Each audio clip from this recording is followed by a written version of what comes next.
Hello aspirants. मजा नहीं आ रहा है। अभी मजा आएगा ना भिड़ो। आता है मीनिंग एंड डेफिनेशन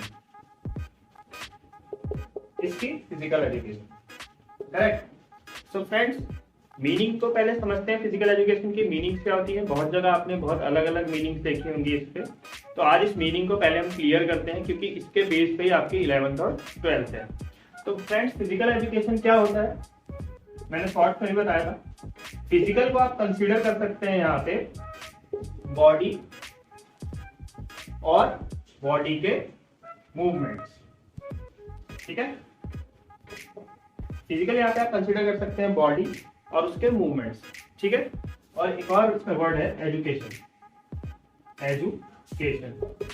एजुकेशन को आप सीधे सीधे समझ लीजिए लर्निंग। ठीक है, लर्निंग कैसे होती है? लर्निंग खाली बुक से होती है? नहीं, लर्निंग आपके एक्सपीरियंस से भी होती है और बुक से ली गई या फिर कहीं से भी ली गई इंफॉर्मेशन से भी होती है। कंबाइन अगर हम दोनों को करते हैं तो आपका एजुकेशन बनता है।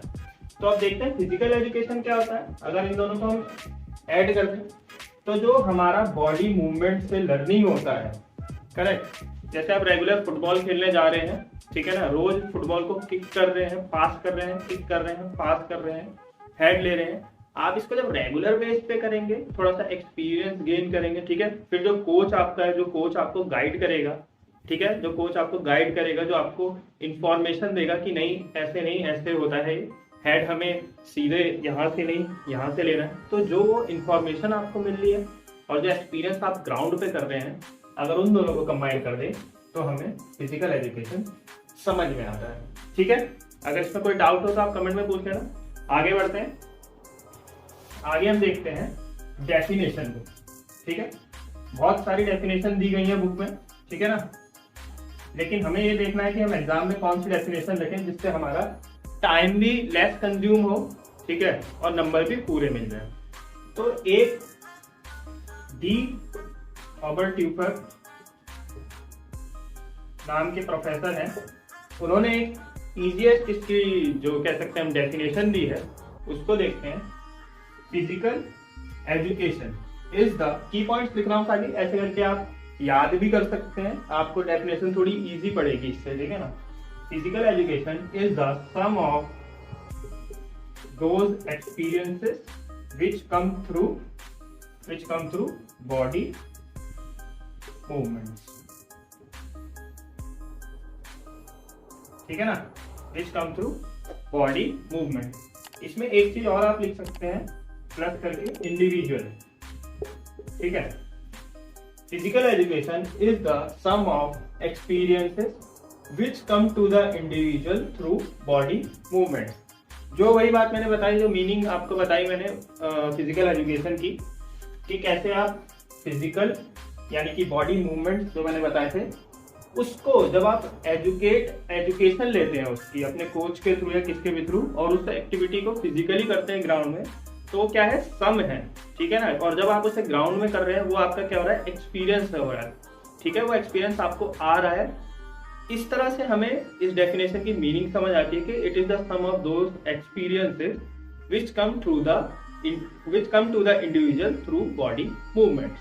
करेक्ट, यहाँ तक आई होप आपको समझ आया होगा। ठीक है, इस डेफिनेशन को आप लिखेंगे तो डेफिनेशन में जितने भी मार्क्स आपको मिल रहे हैं वो मिल जाएंगे। ठीक है, और मार्क्स और कंफर्म कैसे होंगे, जब आप प्रोफेसर का नाम लिख देंगे, जो कि है डी ऑबरट्यूफर। करेक्ट, तो हमने क्या पढ़ा अभी, मीनिंग और डेफिनेशन। ठीक है, अगर नहीं समझ आया तो वीडियो को पीछे करो, फिर से देखो, आपको अच्छे से आई होप समझ आ जाएगा। ठीक है, अब फ्रेंड्स चलते हैं नेक्स्ट टॉपिक पे। ठीक है ना, नेक्स्ट टॉपिक हमारा क्या है, नेक्स्ट टॉपिक है एम्स एंड ऑब्जेक्टिव। ठीक है, एम्स एंड ऑब्जेक्टिव किसके, फिजिकल एजुकेशन के।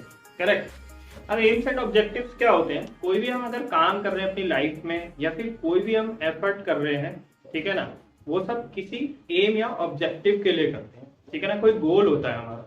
ठीक है ना, कोई सा भी हम काम कर रहे हैं उसका कोई ऑब्जेक्टिव होता है। तो वैसे ही फिजिकल एजुकेशन से हमें कौन कौन से ऑब्जेक्टिव अचीव होते हैं, यानी कि कौन कौन से ऑब्जेक्टिव हमें गेन होते हैं लाइफ के अंदर, वो हम इसमें कवर करेंगे, ठीक है ना।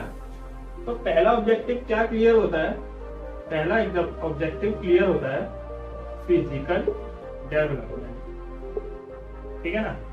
Through physical education you can develop your physical appearance, ठीक है ना। फिजिकल एजुकेशन के through you can achieve physical development. कैसे, जैसे कि मैंने एग्जांपल दिया था आपको फुटबॉल वाला, ठीक है ना। फुटबॉल में आपने देखा कि हम अगर रेगुलर फुटबॉल खेलते हैं किसी कोच के अंडर में, और अगर एक अच्छी डाइट, एडिकेट डाइट और टाइम और रेस्ट अगर उसको देते हैं, तो हमारा होलसम फिजिकल डेवलपमेंट होता है, करेक्ट। तो इसमें हमें क्या देखना है, फिजिकल एजुकेशन से हमें क्या मिलता है, फिजिकल डेवलपमेंट। कैसे, रेगुलर प्रैक्टिस, ठीक है, regular practice, educate rest and correct guidance. इसके थ्रू मिलती है गाइडेंस हमें, या तो हमारे कोच के थ्रू, या तो कोई एक्सपीरियंस प्लेयर है उसके थ्रू। अगर हम सोचे कि हम खुद से जाके अपना फिजिकल डेवलपमेंट या स्किल डेवलपमेंट कर लेंगे, तो नहीं, हमें कहीं ना कहीं से उसको करेक्ट तरीके से करने की इंफॉर्मेशन भी चाहिए, और हमें प्रॉपर डाइट भी पता होनी चाहिए कि हम इस कोर्स में क्या डाइट ले रहे हैं, ठीक है। तो ये ऑब्जेक्टिव, इस ऑब्जेक्टिव के अंदर हमें ये मिलता है, फिजिकल डेवलपमेंट के अंदर हमें ये चीजें ध्यान में रखनी है कि हमें फिजिकल डेवलपमेंट कैसे होता है, रेगुलर प्रैक्टिस से, प्रॉपर रेस्ट से, करेक्ट गाइडेंस और अच्छी डाइट से हमारा जो होलसम फिजिकल डेवलपमेंट है वो होता है, ठीक है ना। नेक्स्ट आगे बढ़ते हैं नेक्स्ट एम्स एंड ऑब्जेक्टिव पे, ठीक है। नेक्स्ट एम्स एंड ऑब्जेक्टिव आप देख सकते हैं, हमने अभी शरीर की बात करी, अब हम दिमाग की बात करते हैं, ठीक है। नेक्स्ट इज मेंटल डेवलपमेंट, ठीक है, मेंटल डेवलपमेंट। अब मेंटल डेवलपमेंट कैसे होता है हमारा फिजिकल एजुकेशन के थ्रू, करेक्ट। तो वही एग्जांपल हम मैं भी यूज कर सकता हूँ, फुटबॉल वाला, ठीक है ना। चलिए फुटबॉल छोड़िए, एक एग्जांपल बहुत हो गया, हम बैडमिंटन की बात करते हैं। जब आप बैडमिंटन खेलने जाते हैं, करेक्ट, तो हमें उसमें क्या, उस गेम को करने के लिए कौन कौन से साइकोलॉजिकल फैक्टर्स हैं, फिजिकल फैक्टर तो हैं लेकिन साइकोलॉजिकल फैक्टर्स भी होते हैं। पहला फैक्टर आता है अलर्टनेस, ठीक है, अलर्टनेस। हमें क्या होता है, अलर्ट रहना होता है, ठीक है। ये एक मेंटल डेवलपमेंट है। अगर हम रोज बैडमिंटन खेलने जा रहे हैं तो हम देखेंगे कि जब शटल हमारे पास आ रही है तो हमें अलर्ट रहना पड़ेगा। हमने स्मैश मारा समझ लीजिए, ठीक है। अब अगर हम सोचे कि मैं तो स्मैश मार दिया, अब वो कॉक वापस ही नहीं आएगी, तो नहीं, वहां पे हम अलर्ट नहीं है, हमने अपने आप को कहीं ना कहीं रिलैक्स कर दिया कि अब शटल वापस नहीं आएगी। पर एक अलर्ट प्लेयर जो कि रेगुलर एक्सपीरियंस कर रहा है उस चीज को, उसमें क्या बढ़ेगी, अलर्टनेस। एक अलर्ट प्लेयर अगर उसने डिफेंस कर दिया तो वापस स्मैश मारने के लिए तैयार है, या फिर उसको डिफेंस करने के लिए तैयार है, करेक्ट। तो अगर हम रोज इस चीज की प्रैक्टिस कर रहे हैं तो क्या बढ़ रही है, अलर्टनेस। नेक्स्ट इससे हमें मिलता है फोकस, फोकस इंप्रूव हो रहा है, ठीक है। ये भी एक मेंटल डेवलपमेंट का पार्ट है, फोकस इंप्रूव हो रहा है, ठीक है ना। मान लीजिए आप बैडमिंटन खेलने जा रहे हैं, करेक्ट, और आपका फोकस गेम पे नहीं है, आप कुछ और सोच रहे हैं खेलते खेलते, तो कहीं ना कहीं आप अपने शॉट्स मिस करेंगे, कहीं ना कहीं आपकी स्टैटिंग गलत होगी, ठीक है ना। तो यहाँ पे हमारा फोकस भी इम्प्रूव होता है। तो ये था मेंटल डेवलपमेंट। अब आगे देखते हैं अगला कौन सा डेवलपमेंट है, ठीक है। मेंटल हो गया, फिजिकल हो गया, ठीक है। अब हम देखते हैं सोशल डेवलपमेंट। कौन सा development, social development. I guess third development है, ठीक है ना। हम 5 डेवलपमेंट पढ़ेंगे, 5 एम्स एंड ऑब्जेक्टिव पढ़ेंगे, जितने आप एग्जाम में लिख सके, अच्छे से आपके नंबर आ जाए, ठीक है। तो next development is coming social development. So friends, अगर आप कोई टूर्नामेंट खेलने जा रहे हो, ठीक है, या फिर आप रेगुलर कहीं खेलने जा रहे हो, तो वहां पे आपको बहुत सारे लोग मिलेंगे, ठीक है। बुजुर्ग भी मिलेंगे, छोटे बच्चे भी मिलेंगे, आपकी एज के भी मिलेंगे, अच्छे प्लेयर्स भी मिलेंगे और बेकार प्लेयर्स भी मिलेंगे, ठीक है। आप इन सबसे जब इंटरेक्ट करोगे, ठीक है ना, और इंटरेक्ट करके इनसे इनकी अच्छी आदतें गेन करोगे और क्या क्या नहीं करना चाहिए वो सब भी आप कहीं ना कहीं नोटिस करोगे तो आप एक अच्छे प्लेयर बनोगे। साथ ही साथ जब आप इनसे इंटरेक्ट करोगे तो इनके साथ आपका क्या बनेगा, एक रिलेशनशिप बनेगा।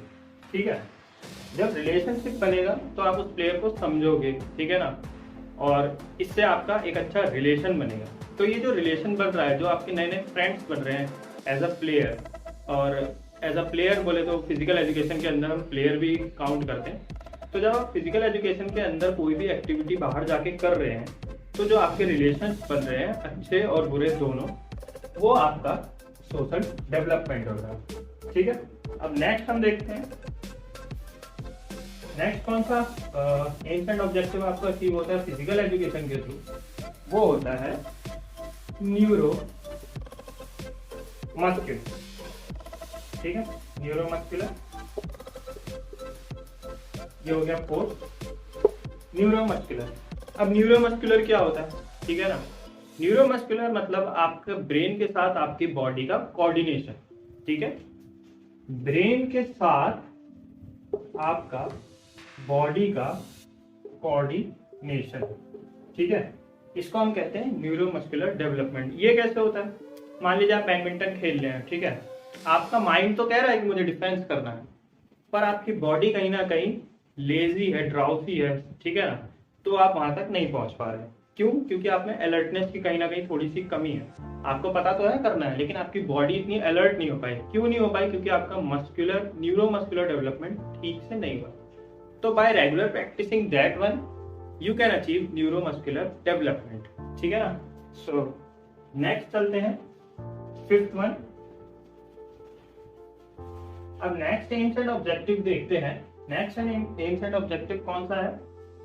लास्ट एम्स एंड ऑब्जेक्टिव हम देखेंगे इसमें, क्योंकि हमें अपने आंसर शीट में इतना ही लिखना होता है। ठीक है, तो लास्ट है इमोशनल डेवलपमेंट। ठीक है, अब इमोशनल और साइकोलॉजिकल या फिर मेंटल डेवलपमेंट के बीच में आप कंफ्यूज मत होना, क्योंकि साइकोलॉजिकल डेवलपमेंट में हम अपनी अलर्टनेस और फोकस के बारे में बात कर रहे थे। ठीक है, वहां पे हमारा मेंटल डेवलपमेंट होता है। ठीक है ना, और इसमें हम बात कर रहे हैं इमोशनल। कौन कौन से इमोशंस हमारे डेवलप होते हैं इसके अंदर, जैसे कि जेलसी है, ठीक है, जेलसी है, हेट, लव, ठीक है ना, एक्सेट्रा।